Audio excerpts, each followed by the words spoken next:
આજના સત્સંગમાં ભજન સત્સંગ સાંભળી ખાલી બાપા જાગવાનું નથી, ઉજાગરા કરવાના નથી, રાગતાલમાંથી લડવાનું નથી, કાંક ને કાંક એક બે શબ્દો જીવનમાં ઉતારીને અહીંથી જવાનું છે. શબ્દ જીવનમાં ઉતાર્યા સિવાય આપણું પરિવર્તન કોઈ દી થાય નહીં.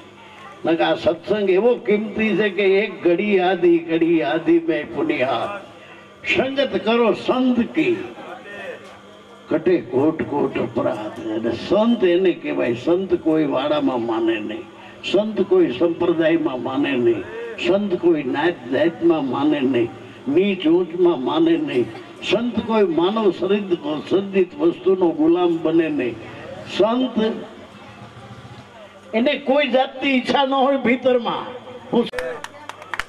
ચાહ ગઈ ચિંતા મટી મનવા બે પ્રવાહ, जिनकी चाह कुसवे नहीं वही है बादशाह.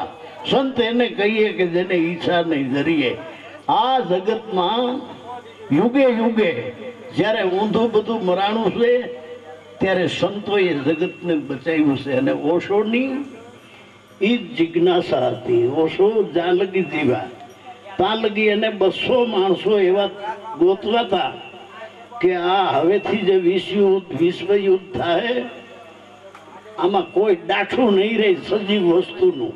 એટલે આ જગતને મોતમાંથી બચાવે એવા મારે 200 વ્યક્તિ જોઈએ છે.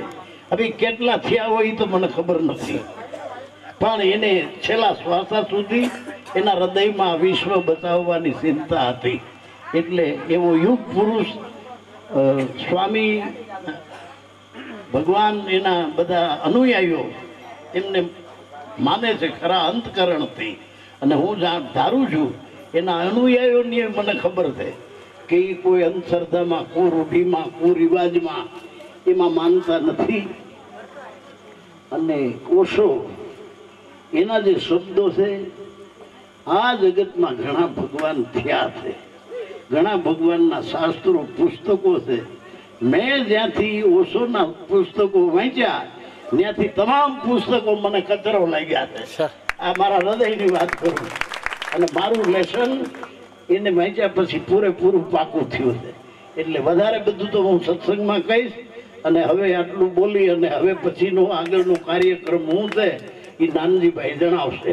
સદગુરુ મહારાજ.